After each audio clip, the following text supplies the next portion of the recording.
درود شریف کی وجہ سے پہچانتے ہیں. ذرا پیار سے کہہ دو سبحان اللہ. اور درود شریف کے حوالے سے دو باتیں اگر آپ نے سنی ہے تو بھی نہیں سنی تو بھی اسے یاد کیجئے. پروفیسر واصف علی واصف سے پوچھا گیا تھا درود پڑھنے کی شرط کیا ہے. توجہ ہے بھائی, پڑھا لکھا ذہن میرے سامنے ہے اور میں ان کے قدموں کے نیچے ہوں. درود پڑھنے کی شرط کیا ہے؟ تو پروفیسر واصف علی واصف فرماتے ہیں درود پڑھنے کی ایک شرط ہے. میں چپ ہو جاؤں گا, ان کے چہرے دیکھیے گا شرط کو سن کر. فرماتے ہیں درود پڑھنے کی ایک شرط ہے. کہا وہ کیا؟ کہا درود پڑھنے والا اور جس پر درود پڑھا جائے مدینے والا, دونوں کا زمانہ ایک ہونا چاہیے.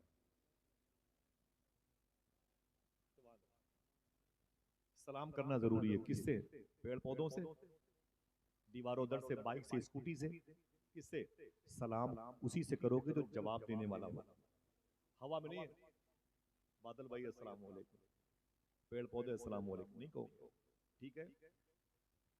حضور فرماتے ہیں درود کے حوالے سے بات آ گئی. واصف علی واصف کے درود پڑھنے کی ایک شرط ہے, درود پڑھنے والا اور جس پر درود پڑھا جائے دونوں کا زمانہ ایک, تب درود پڑھنا چاہیے. اس نے کہا نا نا نا نا, اس کا مطلب ہم درود نہ پڑھیں. کہا کیوں؟ کہا ہم تو حضور کے زمانے میں نہیں تھے, حضور تو 1400 سال پہلے مکے اور مدینے میں رہے. تو واصف علی واصف نے کہا حقیقت یہ نہیں, تو نے سچ کہا کہ ہم حضور کے زمانے میں نہیں تھے, لیکن حقیقت یہ ہے کہ حضور تو تیرے زمانے میں ہیں. حضور تو تیرے زمانے میں. کہا حضور ہیں؟ کہا بالکل ہے. کہا ثبوت کیا ہے کہ حضور ہیں؟ تو آپ نے فرمایا چاند چمکتا ہے, یہی اس بات کا ثبوت ہے کہ حضور ہے. سورج ڈیلی وقت پر نکلتا ہے, اس کا مطلب ہے کہ حضور ہیں. بغیر کھمبے کے, بغیر کسی پلر کے اللہ نے آسمان کو روک رکھا ہے, اس کا مطلب کوئی ہے جس کی وجہ سے روک رکھا ہے.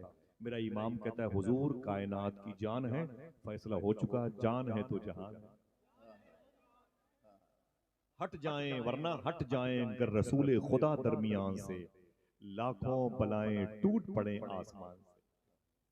ایک حدیث شریف, دوسری واصف صاحب کا قول, تیسری بات حضور صوفی سلطان میاں کی. یاد کیجئے گا, باتیں موجود ہیں اسکرین پر اور ان چینلز کے ذریعے سے آپ سن سکتے ہیں. صوفی سلطان میاں سے پوچھا گیا درود پڑھنے کا طریقہ کیا ہے؟ کوئی ہے جو سبحان اللہ کہے؟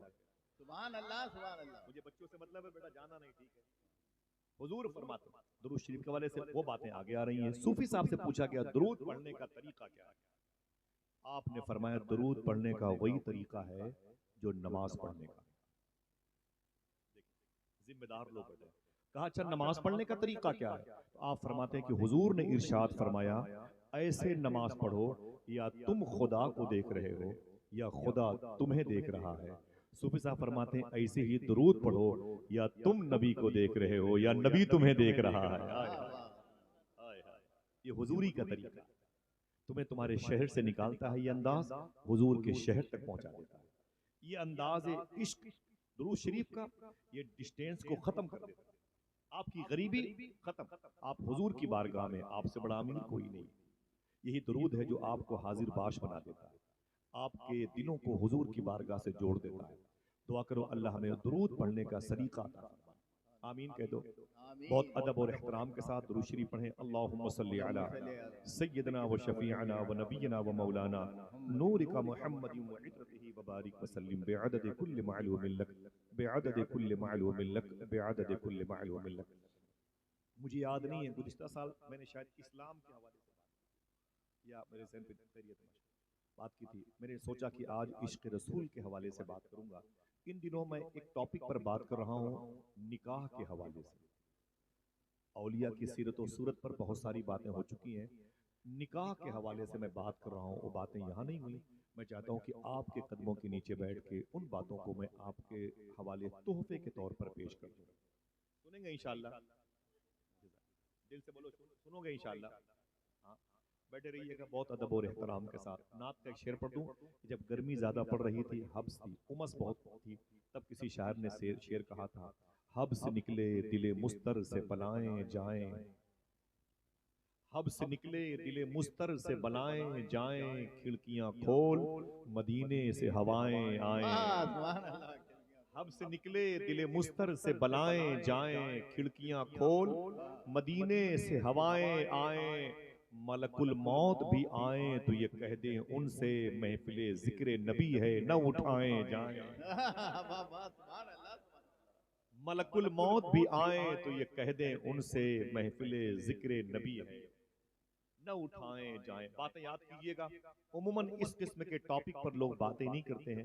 ہر شخص جو میرے سامنے بیٹھا ہوا ہے یا تو وہ صاحب اولاد ہے یا اس کی اولاد سامنے ہے یا وہ جس کی اولاد ہے وہ سامنے ہے.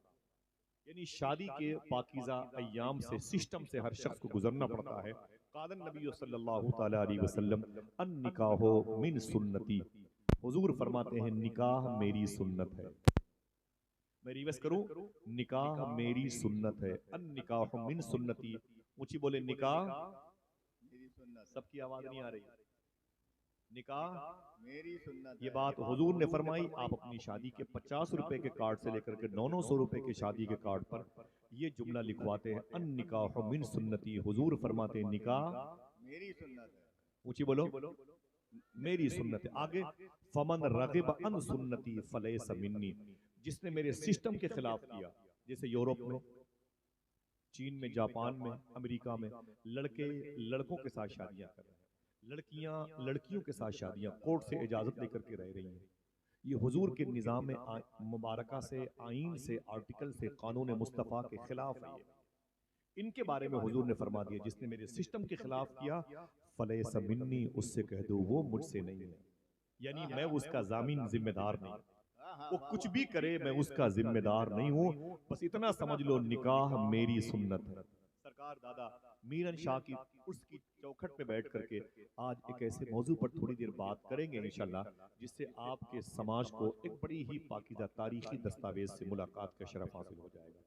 جو لوگ کھڑے ہیں میرے بھائی, میں گزارش کروں گا سنتے جائیے گا, باتیں اپنی ماں بہنوں کو بتائیے گا انشاءاللہ. بولے اس موضوع پر تھوڑی سی بات سنیں گے, جی بالکل سنیں گے. ہاتھوں کو اٹھا کے بولے سنیں گے. حضور فرماتے ان نکاح من سنتی. نکاح میری سنت ہے. نکاح میری سنت ہے. اونچی بولو نکاح میری سنت. میری سنت ہے. تو حضور نے سب سے پہلا نکاح کب کیا, کس سے کیا, وہ لڑکی کون تھی, اس کے باپ کا نام کیا تھا, یہ شادی کس بیس پر ہوئی, حسن کی بنیاد پر, پرسنالٹی کی بنیاد پر, پیسے کی بنیاد پر, مال و متاع کی بنیاد پر, قبیلے کی سرداری کی بنیاد پر, یا ان کے گھر میں جب بڑے بڑے سروقت جیسے لوگ تھے اس بنیاد پر, یا بڑی بڑی فوج ان کی گرفت میں تھی اس بنیاد پر. پہلی شادی حضور کی کس بیس پر, ریجن کیا تھا, سبب کیا تھا, وجہ کیا تھی, شادی کہاں ہوئی, فرسٹ میرج حضور کی کہاں ہوئی. حضور نے یہ فرمایا نکاح میری سنت ہے, تو حضور نے خود اس پر کیسے عمل کیا.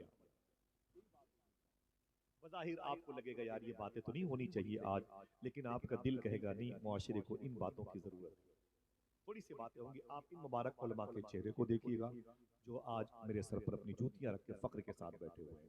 حضور فرماتے ان نکاح من سنتی, نکاح میری سنت ہے. حضور کی پہلی شادی کب ہوئی معلوم ہے آپ کو, اور یہ کس کے ساتھ ہوئی. حضور صلی اللہ علیہ وسلم کی پیدائش سے تقریباً 15 سال پہلے مکہ شریف میں ایک صاحب تھے جن کا نام تھا حضرت خویلد. ان کے گھر میں ایک لڑکی پیدا ہوئی جس کا نام رکھا خدیجہ. اپنی بیٹی کا نام رکھا خدیجہ. خدیجہ جس گھر میں پیدا ہوئی ان کے دادا بڑے مالدار تھے, باپ تو ساری پراپرٹی کے مالک تھے. پورے مکے میں, گرد و نواح میں, علاقے میں, پورے سرکل میں ان سے بڑا امیر آدمی کوئی نہیں. خدیجہ کی جب آنکھ کھلی تو بہت بڑے شاہی گھرانے سے آپ کا تعلق رہا. آہستہ آہستہ بڑی ہوتی چلی گئی. جب یہ 15 سال کی ہوئیں تب آقا کریم صلی اللہ تعالی علیہ وسلم امی آمینہ کے شکم نور سے مکہ شریف میں صبح کو 4:25 یا 4:35 کی اس مبارک ساعت نور میں امی آمینہ کے گھر میں پیدا ہو. ذرا محبت سے کہہ دو سبحان اللہ. کبھی آؤں گا تو حضور کی پیدائش بیان کروں گا. ایک جملہ سن لیں. امی آمینہ فرماتی ہیں جب ڈیلیوری کا احساس ہوا کہ میرے شکم سے حضور آنے والے ہیں, میں نے اپنے گھر میں کیا دیکھا, کچھ مبارک عورتیں بیٹھی ہیں, پتلی پتلی لڑکیاں, کھجوروں جیسی لمبی لمبی لڑکیاں میرے گھر میں کبھی ادھر سے ادھر, کبھی ادھر سے ادھر, کبھی ادھر سے ادھر چل رہی ہیں. میں نے کہا او بچیو, شہزادیو, ادھر آؤ, تم کون ہو, تمہارا تعلق کس خاندان سے ہے. ان خوبصورت لڑکیوں نے کہا ہم زمین کی نہیں, ہم تو جنت کی حوریں ہیں. کیا کرنے میرے گھر آئی ہو. تو حوروں نے کہا آئے آمینہ, تیرے شکم سے رسولوں کا سردار آ رہا ہے, اس کے استقبال کے لیے آئے. کہا یہ کون ہے؟ کہا یہ ہاجرہ بیٹھی ہے، یہ سارا بیٹھی ہے۔ کہا وہی سارا، وہی ہاجرہ، وہی مریم، ان میں سے وہ خوش نصیب عورت جس نے ایک نبی کو پیدا کیا۔ آواز آئی، یہ آواز مریم کی ہے، اے آمینہ میں نے ایک نبی کو پیدا کیا، لیکن تو جسے پیدا کرنے والی ہے وہ نبیوں کا سردار ہے۔ حضور صلی اللہ تعالی علیہ وسلم پیدا ہوئے، اس وقت خدیجہ کی عمر تقریباً 15 سال کی ہو چکی تھی۔ کتنی؟ حضور آج پیدا ہو رہے، وہ 15 سال کی عمر میں بڑی تھی خدیجہ۔ جب وہ تھوڑی سی اور بڑی ہوئی، تقریباً 20-22 کے آس پاس، ان کی شادی مکے میں ہوئی، لیکن کچھ دنوں کے بعد ان کے شوہر، ان کے ہسبینڈ کا انتقال ہو گیا۔ شادی کے فوراً بعد وہ بیوہ ہو گئی۔ حضور صلی اللہ علیہ وسلم کی پرورش مبارکہ ہو رہی ہے، حضور 10-15 سال کے ہو رہے، 20 سال کے ہو رہے۔ خدیجہ کی دوسری شادی کی نوبت آئی، بڑی مشکلوں میں آپ نے اگری ہونے کا اعلان کیا، اظہار کیا، ٹھیک ہے میرے باپ میری دوسری شادی کروا دو۔ جب دوسری شادی ہوئی تو دوسرے شوہر سے ایک بیٹا پیدا ہوا، لیکن جیسے یہ بیٹا پیدا ہوا کچھ مہینے سال کے بعد ان کے دوسرے شوہر کا بھی انتقال ہو گیا۔ خدیجہ 2 الگ الگ شوہروں کے نکاح میں اس وقت تھیں، اور اب دونوں شوہروں کا انتقال ہو گیا۔ ایک باپ ہے خویلد، ایک بیٹا ہے اور آپ، کل گھر کی 3 پونجی ہے، اور پورے مکے میں دولت کا یہ عالم ہے۔ پورے مکے والوں کی پراپرٹی ایک طرف ملا کے کیجئے، اور تنہا خدیجہ کی پراپرٹی ایک طرف کی۔ 20-20 نوکرانیاں ان کے آگے پیچھے ٹہلتی تھیں، سینکڑوں نوکر چاکر امی خدیجہ کی ارد گرد ٹہلا کرتے تھے۔ بہت ہی لاڈ اور پیار میں ان کی پرورش ہوئی ہے۔ جب ان کی عمر تقریباً 40 سال کے آس پاس ہوئی، اونچی بولے کتنی؟ 40 سال، بچوں کو یاد رہے یہ کہانی، کتنی؟ 40 سال، 40 سال کے آس پاس ہوئی۔ اس وقت آمینہ کا لال 25 سال کا ہو چکا ہے۔ ایک تو حضور کی عمر 25 سال کی، دوسری بات یہ جوانی کی عمر ہوتی ہے، تیسری بات حسن حضور کے پاکیزہ چہرے کے قریب ایسا لگتا تھا جیسے حسن حضور کی وجہ سے پیدا ہوا۔ لفظ حسن کی ڈلیوری حضور کی وجہ سے ہوئی ہے۔ وہ حسینوں کا سردار حضور 25 سال کے ہوئے، خدیجہ سے تیسری شادی کا تذکرہ ہوا تو آپ نے انکار کر دیا۔ پوری توجہ، پورا دماغ اپنے باپ کی بزنس پہ لگا دیا خدیجہ نے، بولے مجھے تیسری شادی نہیں کرنی ہے۔ اس وقت خدیجہ کی عمر تقریباً 40 کے آس پاس ہوئی، تو حضور کی عمر کتنی ہوئی ہوگی؟ 25 سال، ماشاءاللہ کتنی؟ 25 سال۔ معلوم ہے اس وقت حضور کے چچا جناب ابی طالب، جناب ابی طالب کہتے ہیں حضور کو بلا کر کے، اے میرے بھتیجے محمد، میرے گھر میں غریبی ہے، تم بڑے ہو گئے ہو، تھوڑا سا کچھ کاروبار کرو، تجربہ رکھو، سیکھو، گھر کی غریبی دور ہو جائے۔ حضور فرماتے ہیں میرے چچا تم چاہتے کیا ہو؟ آپ نے فرمایا خدیجہ کو ایک سپورٹر کی ضرورت، خدیجہ کو ایک اس کے بزنس میں سہارا دینے والے کی ضرورت ہے، اگر ہو سکے تو تم بات کرو۔ حضور فرماتے ہیں اے میرے چچا، میں خدیجہ سے مزدوری کرنے کے لیے ہاتھ بڑھاؤں مجھے قبول نہیں ہے۔ جب خدیجہ کو پتا چلا، اس نے جناب ابو طالب کو بلایا، کہا اے کعبے کے مجاور، اے کعبے کے متولی، اے کعبے کے مالک و نگراں، سنیں؟ کہا کیا بات ہے؟ کہا کیا بات ہے؟ آپ نے فرمایا کہ میں یہ چاہتی ہوں کہ اپنے بھتیجے محمد کو آپ میرے گھر، بھائی مائک لے کے چلے، آپ لوگوں کی ذمہ داریاں ہیں، وہاں پہ جا کے نظامت کرنی پڑے گی۔ آپ لوگ بیٹھو بھائی، کیا پروگرام خراب کرنے کے لیے آپ یہاں پر آئے؟ جو بچے ہیں ذمہ دار آدمی، بھائی یہ کام ذمہ دار لوگوں کا ہے، ریکارڈنگ ہو رہی ہے، ایسے 3 آدمی آ جائیں گے تو کہانی ختم ہو جائے گی، سمجھ رہے ہیں آپ؟ بیٹھے سن لیں یار میری بات، اتنی بھیڑ ہے الحمدللہ رب العالمین۔ یہ تو انتظامیہ کی ذمہ داری بنتی ہے نا کہ انتظامیہ پینی نظر رکھے، ادھر بہن بیٹیاں بھی ہیں آستانوں پر، ادھر لڑکے ہیں، ادھر کھیل کود بازار کا ماحول ہے، رات کا وقت ہے، کسی بھی قسم کے حوالے سے کوئی بچوں پر کوئی پریشانی نہ ہے۔ آپ لوگ بیٹھے رہیں گے، اور کوئی آ کے ادھر آئے گا تو دقت ہو جائے گی بھائی، ٹھیک ہے؟ بات حساس طبیعت کا آدمی ہوں، سنیں آپ، ٹھیک ہے؟ سب لوگ نہ جائیں، 2-4 لوگ جائیں بھائی، ٹھیک ہے؟ سنیں گے کہ بات ختم کر دیں بھائی؟ آپ یقین کریں 3-3 4-4 مہینے بات نہیں کرنے کا ٹائم نہیں ملتا، میں تو مجھے خوشی ہوتی جب میں اپنے قدموں، اپنے بھائیوں کے قدم کے نیچے تھوڑی سی بات کرتا ہوں۔ ذرا ہاتھوں کو اٹھا کے بولیں لبیک یا رسول اللہ، اونچی بولیں۔ لبیک یا رسول اللہ۔ جناب ابی طالب سے امی خدیجہ نے فرمایا اے ابی طالب، میری خواہش ہے کہ آپ اپنے بھتیجے محمد کو میرے گھر بھیج دیں۔ کہا کیوں؟ کہا وہ میرے بزنس میں میرا ساتھ دیں، میرا سپورٹ کریں، میری بزنس میں میرا ساتھ دیں، میرا سپورٹ کریں۔ توجہ رکھیے گا بھائی، ٹھیک ہے؟ کسی وقت بات ختم ہو سکتی ہے، اور پھر میں آستانے پر حاضری کے لیے آؤں گا، روز ہر جمعرات کو آؤں گا الہ آباد، لیکن جلسے نہیں آؤں گا، مجھے پریشان نہ کرنا۔ سنیں آپ، ہاں، بچوں کو خاموش کرنا آپ کی ذمہ داری بنتی ہے بھائی. سنیں کوئی بات نہیں، آپ سن لیں میری بات، مجھے اچھا لگ رہا ہے آپ سے بات کرتے ہوئے. جناب ابی طالب نے کہا اے خدیجہ، میں اپنے بھتیجے محمد کو تیرے کاروبار کے سپورٹ کے لیے اگر بھیجوں تو اس کے بدلے میں تو اجرت کیا دے گی، تو پیسے کیا دے گی؟ تو خدیجہ کہتی ہے میں اپنے ہر نوکر کو 2 اونٹ دیتی ہوں، تیرے محمد کو بھی 2 اونٹ دوں گی. جناب ابی طالب کہتے ہیں مجھے منظور نہیں ہے. بولے کیوں؟ بولے اس لیے کہ تجھے 4 اونٹ دینے پڑیں گے تب میرا بھتیجا محمد تیرے کاروبار کو شیئر کرے گا. بولے کیوں؟ تو جناب خدیجہ سے فرمایا جناب ابی طالب نے اس لیے 4 اونٹ دینے پڑیں گے کہ میرے بھتیجے میں 2 الگ سے خوبیاں پائی جاتی ہیں. آپ کے گھر کی میرے گھر کی بات نہیں ہے، اس گھر کی بات ہے جس گھر کی وجہ سے سارے گھر سلامت ہیں. کہ میرے بھتیجے میں 2 الگ سے خوبیاں پائی جاتی ہیں اس لیے 4 اونٹ دینے پڑیں گے. تو خدیجہ کہتی ہیں اے جناب ابی طالب آپ کے بھتیجے میں خوبیاں کیا ہیں؟ تو جناب ابی طالب نے کہا 2 بڑی عظیم خوبیاں ہیں، دیکھنا کوئی سبحان اللہ کہتا ہے کہ نہیں.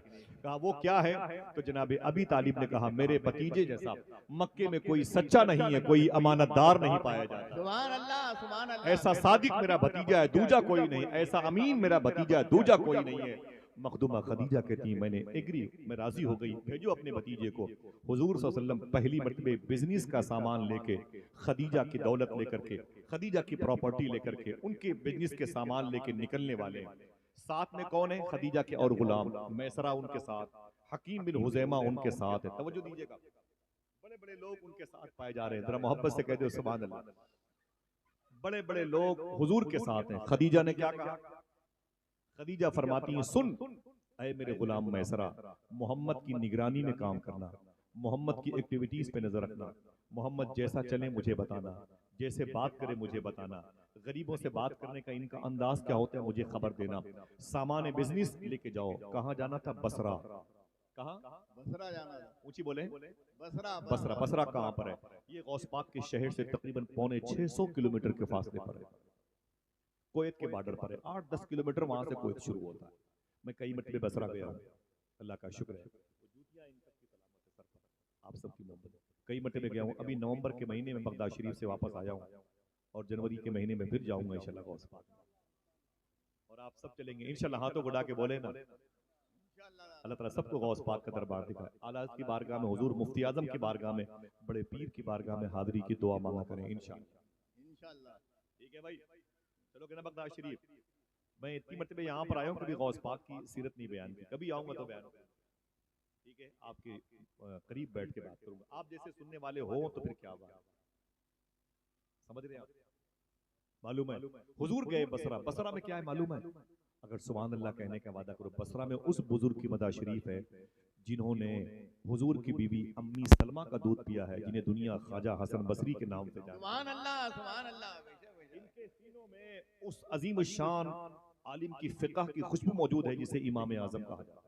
100 مرتبہ خواب میں اللہ کو دیکھنے والے، اپنے خوابوں کی تعبیر پوچھنے کے لیے پورے بغداد میں اگر وہ کہیں جاتے تھے تو امام محمد ابن سیرین کے پاس وہ بھی بصرہ میں لیٹے ہوئے. زبیر بن عوام یہ بصرہ میں لیٹے ہوئے ہیں. عتبہ بن غزوان بصرہ میں لیٹے ہوئے ہیں. عبد الرحمن تابعی بصرہ میں لیٹے ہوئے ہیں. 10 سال تک حضور کے گھر کی سبزیاں لانے والے انس بن مالک بصرہ میں لیٹے. میرا امام کہتا ہے وہ 10 جن کو جنت کا مزدہ ملا، ان 10 میں طلحہ بن عبید اسی بصرہ میں لیٹے ہوئے.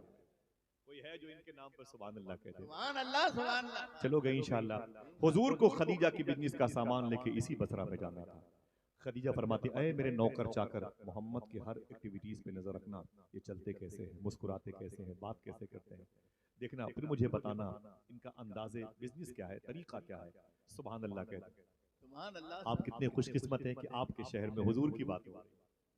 بڑا مبارک وہ شہر ہوتا ہے، بڑی مبارک وہ زمین ہوتی ہے. سبحان اللہ. معلوم ہے جب حضور بزنس کا سامان لے کے بڑی بھیڑ بھاڑ کے ساتھ نکلے نا، تو جب بصرہ آنے والا تھا، حضور بصرہ آنے سے پہلے ایک زیتون کے پیڑ کے نیچے حضور بیٹھ گئے.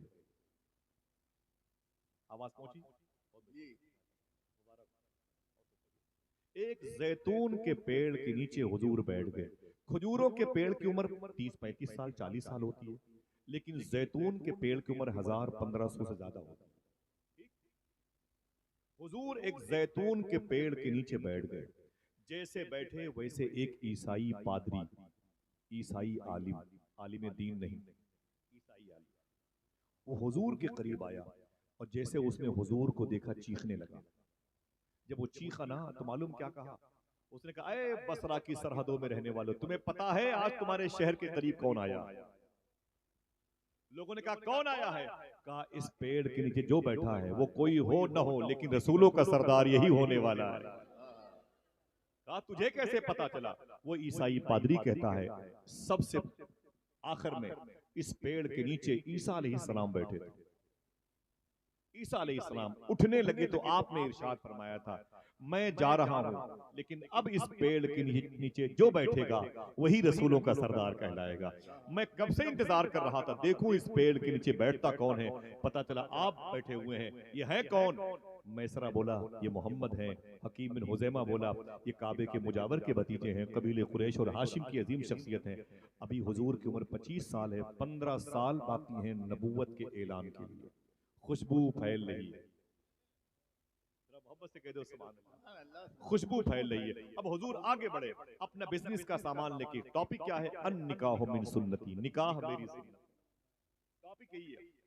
حضور جب سامان لے کے آگے بڑی، بڑی بھیڑ بھاڑ تھی، بصرہ کی منڈی میں پہنچے۔ صبح کو سب سے پہلے حضور نے اپنا بزنس کا سامان سجا دیا اور آرام سے اونچی جگہ پر حضور بیٹھ گئے، سبحان اللہ، جسے کہتے ہیں نا گاہک کا انتظار کرنے لگے۔ تھوڑی ہی دیر کے بعد پھر دوسرے چرچ سے ایک عیسائی پادری آ گیا۔ اس نے حضور کو دیکھا، دیکھتا رہ گیا، حضور کو دیکھا تو دیکھتا رہ گیا۔ تیرا حسن میری نگاہ میں بخدا خدا کی کتاب ہے، تیری بندگی تو الگ رہی، تجھے دیکھنا بھی ثواب ہے۔ حضور کو دیکھا تو کبھی ایسی آنکھیں نہیں دیکھی تھی، کبھی ایسے لب نہیں دیکھے، کبھی ایسے رخسار نہیں دیکھے، کبھی ایسا ذقن نہیں دیکھا، دیکھتا بھی کیسے؟ بنانے والے نے دوسرا محمد بنایا۔ ایسی عظیم شبیہ میرے آقا کی، سبحان اللہ، ایسا عظیم رخ پاک مصطفیٰ حضور، سبحان اللہ۔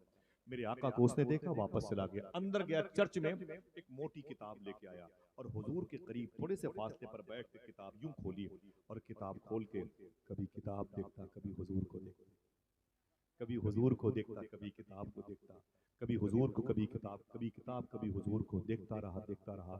اس نے کہا یہ بتائیں ان کے ساتھ اور کون آیا ہے؟ میسرہ آ گیا۔ حکیم بن حزیمہ بولے کیا بات ہے، کیا بات ہے، تو کیا دیکھتا ہے میرے ساتھی محمد میں؟ اس نے کہا ہو نہ ہو یہی جو بیٹھا ہوا شخص ہے میرے سامنے، آنے والے دنوں میں نبیوں کا سردار کہلائے۔ میسرہ بولا تجھے کیسے پتا چلا یہ نبیوں کے سردار ہیں؟ ابھی تو ایسی کوئی بات نظر نہیں آئی۔ تو اس نے کہا عیسائی پادری نے، ان کی آنکھوں میں جو لال رنگ کے ڈورے نظر آ رہے ہیں اس آسمانی کتاب میں لکھا ہوا ہے جو آخری رسول ہوگا اس کی دو نشانیاں ہوں گی، ایک نشانی یہ ہوگی کہ اس کی آنکھوں میں لال رنگ کے ڈورے نظر آئیں۔ ادھر سے آنے جانے کا کام کر دے، لائٹ نہ کرے، ٹھیک ہے بھائی، اب کیا رہے گا بھائی، لائٹ بند کر دے، بہت اچھا، اب لائٹ نہ دے، ادھر سے اب آنے جانے کا پرام نہ کرو میرے بھائیوں، آپ کا بہت بہت شکریہ، میرے بچوں کو، میرے بڑے بھائیوں کو تکلیف نہ ہو۔ آپ پیچھے مڑ کے تو دیکھیں، آپ دیکھیں ذرا محبت سے کہہ دیں سبحان اللہ۔ یہ حضور کا عشق نہیں تو اور کیا ہے، حضور کی محبت نہیں تو اور کیا ہے۔ ماں کے دودھ کا حق ادا کرتے ہیں لوگ حضور کی محفلوں میں حضور کی باتیں سن کے۔ ذرا کوئی ہے جو ایک نعرہ بلند کر دے، سب لوگ اپنے ہاتھوں کو اٹھا کے جواب دیں۔ سلام پڑھ لیا جائے کیا؟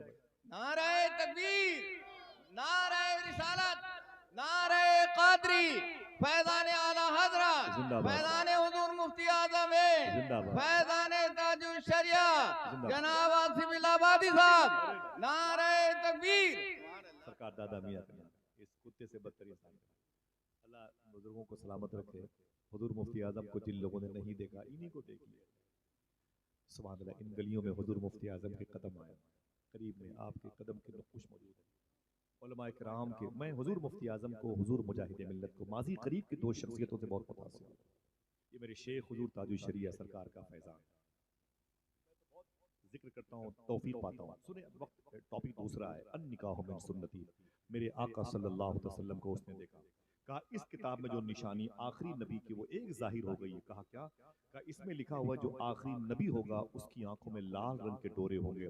اب تک اس قسم کے ڈورے مجھے کسی کی آنکھ میں نظر نہیں آئے، اگر نظر آئے ہیں تو اس محمد کی آنکھ میں نظر آئے ہیں۔ کہا دوسری نشانی کیا ہے؟ کہا دوسری نشانی وہ پینڈنگ میں ہے، وہ اس کے بارے میں ان کو پتا ہے۔ کہا وہ کیا ہے؟ کہا وہ ان کی پیٹھ پر نبوت کی مہر لگی ہو۔ سوچ کے سبحان اللہ کہیے۔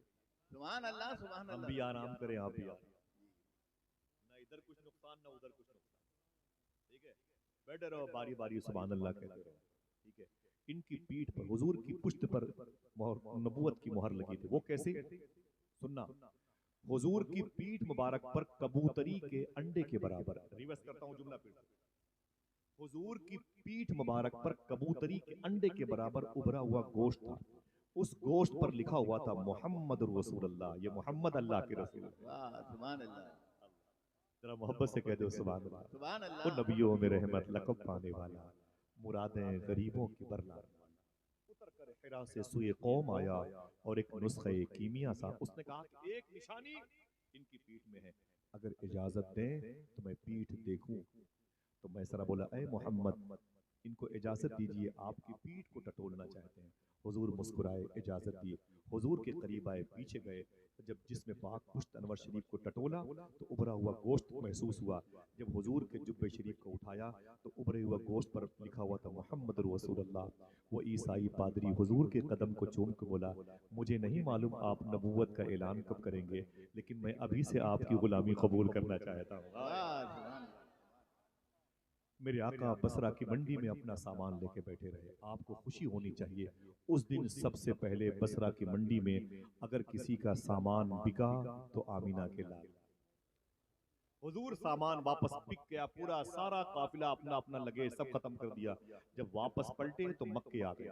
مکہ شریف سے 5-7 کلومیٹر کے فاصلے پر رات آئی تو حضور نے فرمایا میں آج رات یہیں پر رکنا چاہتا ہوں، اور اے میسرہ، اے حکیم بن حزیمہ، تم کو اگر گھر جانے کی خواہش ہے، بچوں سے ملنے کی خواہش ہے تو تم لوگ چلے جاؤ، میں صبح کو کتاب، یہ پیسہ، یہ جھولا، یہ تھیلا، یہ درہم، یہ دینار، یہ لیکھا جوکھا سب خدیجہ کے پاس لے کے آؤں گا، پورا بیورا، پورا حساب دوں گا کون مال کتنے میں بکا۔ میسرہ اپنے گھر نہ گیا، سیدھے خدیجہ کے گھر گیا۔ دروازے کو دستک دی تو امی خدیجہ فرماتی میں نکل کے، میں نے کون؟ کہا مالکن آپ کا نوکر آ گیا ہے۔ میسرہ بولے تو آ گیا، محمد کہاں پر ہے؟ تو بولے وہ تو 5-7 کلومیٹر کے فاصلے پر آرام کر رہے ہیں، وہ صبح کو آئیں گے۔ خدیجہ فرماتی بیٹھ، یہ بتا سفر کیسا رہا، محمد کے ساتھ تیرا سفر کیسا رہا؟ میسرہ کہتا ہے اب تک اتنا اچھا سفر کسی کے ساتھ نہ رہا جتنا اچھا سفر محمد کے ساتھ۔ ایسا خیال کسی نے نہ کیا ہمارا جتنا حضور نے کیا۔ کہا کچھ تو بتا، راستے کی باتیں بتا، محمد کے ساتھ اٹھنے بیٹھنے کی باتیں بتا۔ توجہ سنیے گا، حضور فرماتے ان نکاح من سنتی، کس بیس پر یہ عقد ہوا، یہ نکاح ہوا، اور یہ خوشبو پھیلی۔ آج ہماری بہن بیٹیاں بھی دوسروں کے نکاح میں ہیں، اور ہمارے نکاح میں بھی کسی نہ کسی کی بہن بیٹیاں ہیں، اسی حضور کے پاکیزہ کریکٹر کا اثر ہے۔ معلوم میسرہ کیا بولا؟ اے میری ماں، اے میری مالکن، غضب کے ہیں وہ۔ کہا کیا ہوا؟ کہا جب یہاں سے سامان لے کے گئے تھے تو 3-4 دن کے بعد دوپہر کا وقت تھا، جانور پیاسے تھے، ہم سب پیاسے بھوکے تھے، ایک جگہ پانی کا چشمہ نظر آیا، پانی کا چھوٹا سا تالاب نظر آیا، اس کے قریب میں ایک بڑا سا پیڑ تھا سایہ دار، تو سب نے کہا یار یہاں پر پانی بھی ہے اور یہ پیڑ سایہ دار بھی ہے، کیوں ایسا نہ کیا جائے کہ اس پانی سے اپنی پیاس بجھائی جائے اور اس پیڑ کے نیچے کچھ سستا لیا جائے، آرام کر لیا جائے۔ تو میسرہ کہتا اے مالک، اے مالکن، سب لوگوں نے آرام کیا، اپنا کھانا پینا کھایا، اسی پیڑ کے سائے میں سب کے سب آرام کر رہے تھے۔ کہا محمد کہاں تھے؟ آپ کو خوش ہونا چاہیے۔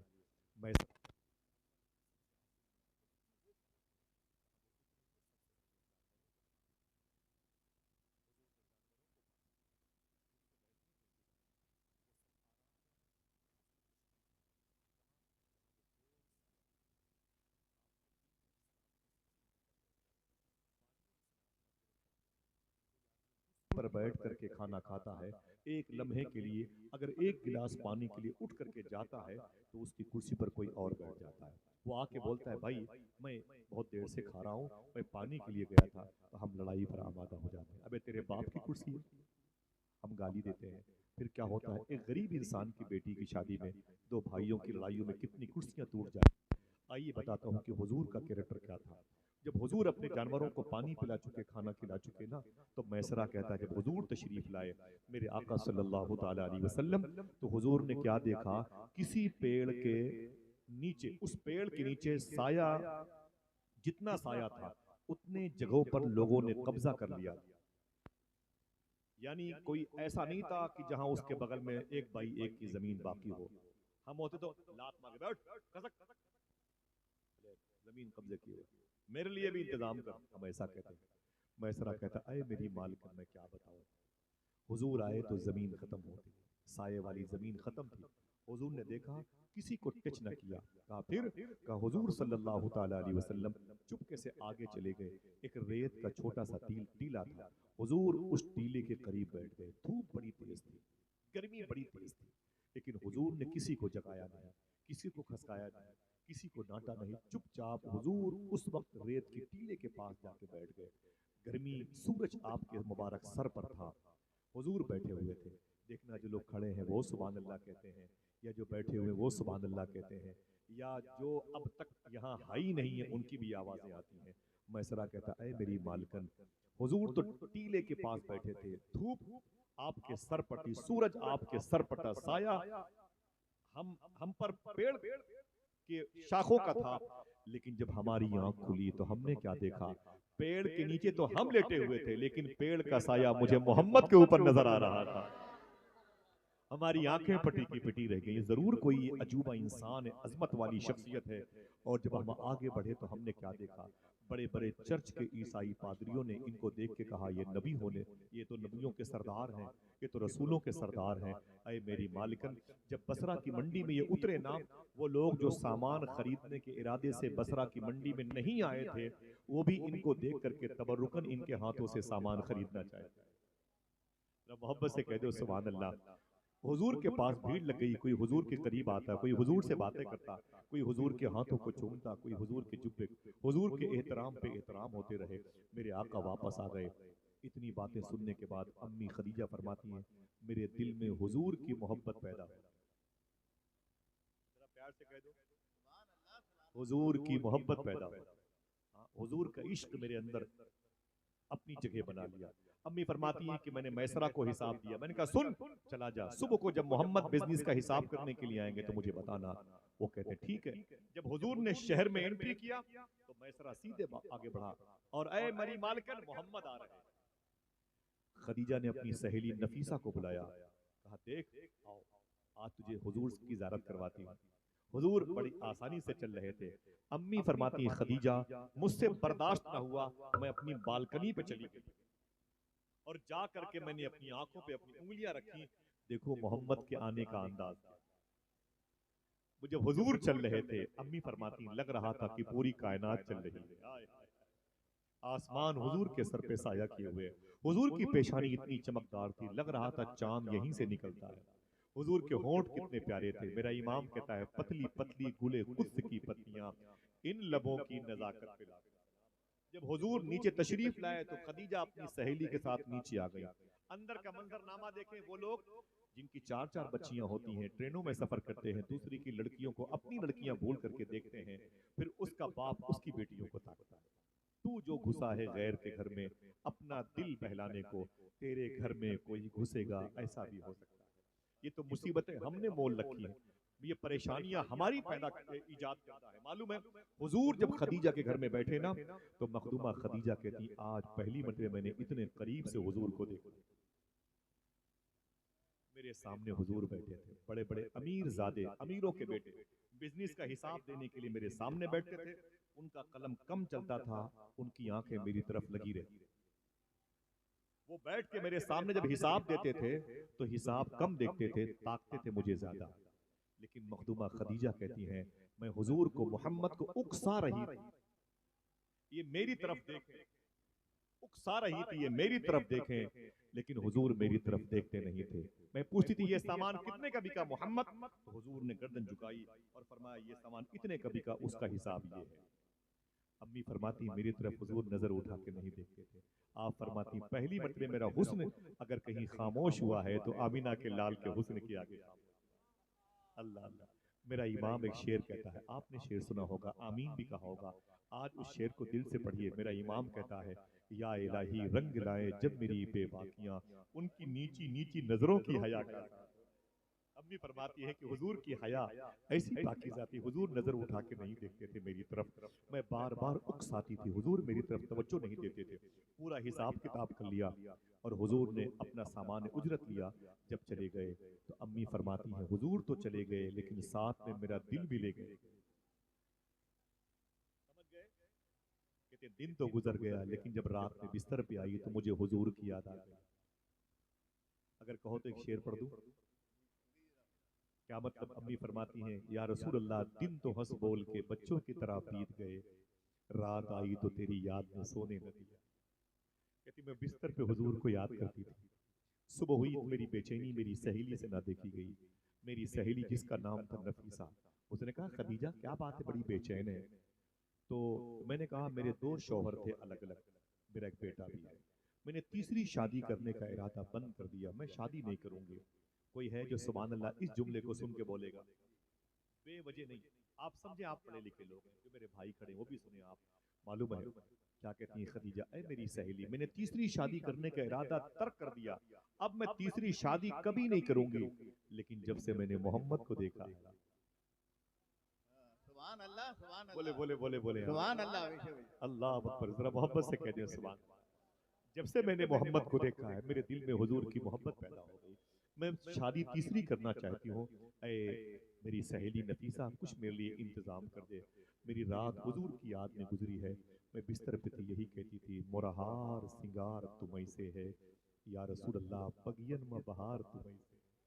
حضور کی یاد میرے دل میں بس گئی ہے، دل جس سے زندہ ہے وہ تمنا تمہیں تو ہو، ہم جس میں بس رہے ہیں وہ دنیا تمہیں تو ہو، جو دستگیر ہے وہ تمہارا ہی ہاتھ ہے، جو ڈوبنے نہ دے وہ وسیلہ تمہیں تو ہو۔ اے نفیسہ میں حضور سے شادی کرنا چاہتی ہوں، کچھ کر میرے لیے، میں حضور کو بولنا نہیں چاہتی، میں حضور سے الگ نہیں ہونا چاہتی، حضور میرا دل لے کے چلے گئے۔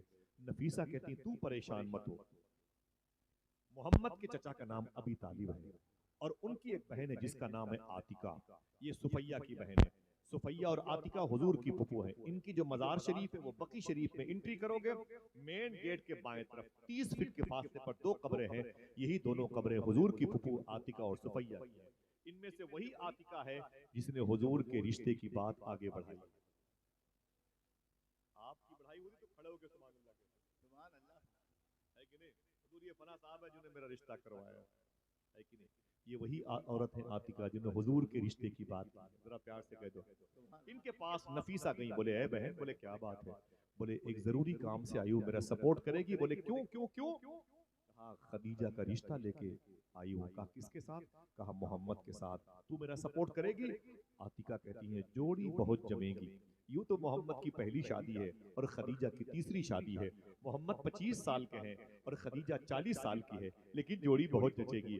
ایسا کر تو کل میرے گھر پہ آ، کل تو میرے گھر پہ آ، میں تیرا سپورٹ کروں گی۔ آپ بھی تو رشتے کے لیے کہتے ہیں، کل تو میرے گھر پہ آ میں تیرا سپورٹ کروں گی، سبحان اللہ کہتے ہیں۔ سبحان اللہ سبحان ان نکاح ہوگا، حضور فرمان نکاح میری سنت ہے۔ یہ ہوئی کیسی سنت؟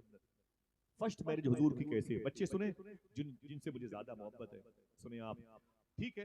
جب صبح کو ہوئی نا، معلوم ہے تو مخدومہ نفیسہ خدیجہ سے اجازت لے کے پہنچی، کہاں پر؟ کہاں؟ حضور کے گھر میں۔ جناب ابی طالب ادھر بیٹھے تھے، ان کے بغل میں حضور بیٹھے تھے، سامنے ابی طالب کی بیوی، کوئی ہے جو ان کے نام پہ سبحان اللہ کہے؟ جناب ابی طالب کی بیوی جن کا نام تھا فاطمہ بنت اسد، اب نہیں بولو گے، یہ تو سن کے بولو گے، انہی کے بیٹے کا نام مولا علی ہے، سبحان اللہ انہی کے بیٹے ایک مولا علی ہے، سبحان اللہ، شیر حیدر کہلاتے ہیں، حیدر کرار کہلاتے ہیں، مشرق و مغرب کے امام کہلاتے ہیں، زوجہ مخدوم کائنات کہلاتے ہیں، سمجھ رہے ہیں آپ؟ ولایت کی دنیا کے سرچشمہ، منبع، کان، کھدان، معدن کہلاتے ہیں، سرکار مولا علی، ان کے بیٹے ہیں مولا علی، ان کی بہو کا نام فاطمہ ہے، اس فاطمہ کی بہو کا نام فاطمہ ہے، یہ مخدومہ فاطمہ کی ساس ہیں، حسن حسین کی دادی ہیں، پیار سے کہہ دو سبحان اللہ۔ وہ ادھر بیٹھی تھی، ان کے بغل میں عاتقہ بیٹھی تھی، بہت خوش ہو کر کے نفیسہ نے گھر میں انٹری کی، مرحبا اہلا و سہلا مرحبا، بہت خوش ہو کر کے اندر انٹری کی نا، اور گئی تو عورتوں کے پاس بیٹھی، حضور سامنے بیٹھے تھے، جناب ابی طالب ان کے بغل میں بیٹھے ہوئے تھے. اندر جانے کے بعد مخدومہ فاطمہ بنت اسد نے کہا اے نفیسہ بڑے خوش ہو کے میرے گھر میں آئی ہے، کیا مطلب ہے، کیا مطلب ہے، بول تو صحیح. تو نفیسہ نے کہا میں رشتہ لے کے آئی ہوں. اور کوئی یہ سبحان اللہ کہہ دے. سبحان اللہ سبحان اللہ. حضور کے رشتے کی بات چلیے، جن کے رشتے اب تک نہ ہوئے اس رشتے کی برکتوں سے ہو جائیں گے انشاءاللہ. اللہ ہر غریب بچیوں کے لیے سبحان سنی اللہ سہول سبحان عقیدہ اللہ رشتے عطا سبحان فرمائے. اللہ. آمین کہہ دو. وہابیہ دیابنہ کے فتنوں سے بچائے. آمین کہہ دو. سبحان اللہ سبحان اللہ. کہتی ہیں رشتہ لے کے آئی ہوں. کیا رشتہ لے کے آئی ہوں. رشتہ لے کے، اتنا کہنا تھا فاطمہ بنت اسد نے انہیں دیکھا. جناب ابی طالب نے گردن اٹھائی، حضور نے بھی سراہی جیسی اٹھائی گردن، یوں دیکھا. فرمایا فاطمہ بنت اسد نے اے نفیسہ کس کا رشتہ لے کے آئی ہے؟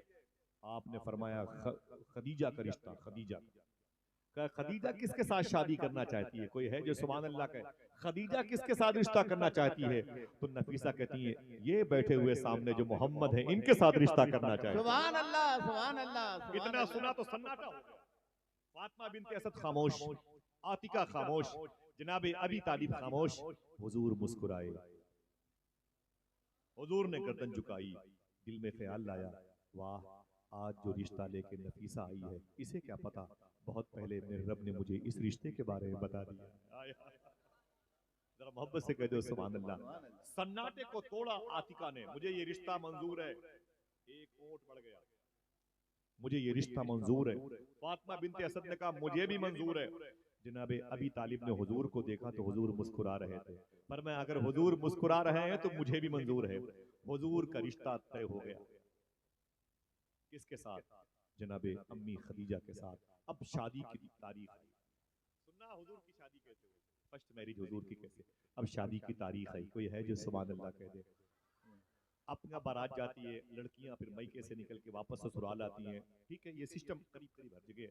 حضور کے دور میں کیا تھا، جب حضور کی اپنی تمام تر خاندان اقربا کے ساتھ وہاں پر حاضری ہوئی، جب نکاح کا وقت آیا تو جناب خویلد نے، خدیجہ کے ابو نے حضور کی شادی میں نکاح کی محفل میں خطبہ پڑھا.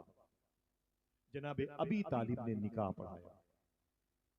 سمجھ رہے ہیں؟ 400 دینار یا 20 اونٹ یہ مہر کے طور پر قائم ہوا. ٹھیک ہے، سنیں آپ، اگر آپ خاموش رہ کر کے میرے سوال کا جواب دیں تو شاید آپ کبھی خاموش نہ رہ پائیں گے. آپ کے گھر کی شادیوں میں آپ کے پیر کا نام ہوتا ہے چیف گیسٹ ہے، امام صاحب کا نام ہوتا ہے چیف گیسٹ ہے، پیر زادے کا نام خصوصی مہمان. کچھ لوگ پردھان جی کا نام ڈال دیتے ہیں، کچھ لوگ سنسد جی کا نام ڈال دیتے ہیں، کچھ لوگ اپنے علاقے کے ودھایک کا نام ڈال دیتے ہیں. ہمارے ہاں یہ خصوصی مہمان ہے. کچھ لوگ S D M, D M کا، آئی ایس کا، آئی پی ایس کا، آئی جی، ڈی آئی جی کا نام، سی ایم صاحب کا نام ڈال دیں گے. یہ ہمارے ہاں چیف گیسٹ ہیں. اگر سب لوگ ہاتھوں کو اٹھا کے ایک مرتبہ سبحان اللہ کہہ دو تو میں بتا دوں کہ حضور کی شادی میں چیف گیسٹ کون تھا. پھر سے اٹھاؤ اپنے ہاتھوں کو. میں بتاؤں گا کہ حضور کی شادی میں خصوصی مہمان، حضور کی شادی میں چیف گیسٹ کون تھا. سنو گے یہ نام سن کے کوئی خاموش نہ رہے گا. جتنی محبتیں خوشیوں کا اظہار کرو گے اتنا حضور کی طرف سے آپ پر کرم ہوگا انشاءاللہ. علامہ مختار احمد نعیمی شاہ صاحب قبلہ فرماتے ہیں کوئی خاموش نہ رہے گا. حضور کی شادی میں جو خصوصی مہمان بن کے آیا تھا وہ کوئی اور نہیں، حضور کی ماں امی حلیمہ بن کر کے آئی تھی. سبحان اللہ سبحان اللہ سبحان اللہ. محبت سے کہہ دو سبحان اللہ. سبحان اللہ. میرے آقا کی شادی میں میرے آقا کی ماں امی حلیمہ خصوصی مہمان چیف گیسٹ بن کے آئی تھی. کیوں؟ حضور نے کہا ہوگا اپنے چچا سے اے چچا جب میں اپنی ماں آمینہ کے پیٹ میں تھا 2 مہینے کا تو میرے باپ کا انتقال ہو گیا تھا. مدینے میں دار نابغہ میں ان کی قبر بنی تھی. اب تقریباً 50 سال پہلے نامعلوم جگہ بقی شریف میں ان کی لاش ٹرانسفر ہوئی ہے. اور میں جب 6 سال کا ہوا تو ابوا شریف میں میری ماں کا انتقال ہو گیا تھا. جب میں 8 سال کا ہوا تو میرے دادا عبد المطلب کا انتقال ہو گیا. چچا میرا کوئی نہیں ہے، نہ میری کوئی بہن ہے، نہ میرا کوئی بھائی ہے، نہ میری ماں زندہ ہے، نہ میرا باپ زندہ ہے، اور نہ میرا کوئی ہے. آپ نے مجھے پالا ہے، لیکن اس زمین پر ایک ایسی خاتون ہے جو بڑی بردبار ہے، بڑی سوجھ بوجھ والی ہے، جو میری ماں جیسی ہے، جس نے مجھے اپنا دودھ پلایا ہے. میں چاہتا ہوں کہ میں اپنی شادی میں اسے خصوصی مہمان بناؤں جسے دنیا حضرت امی حلیمہ کہتی ہے.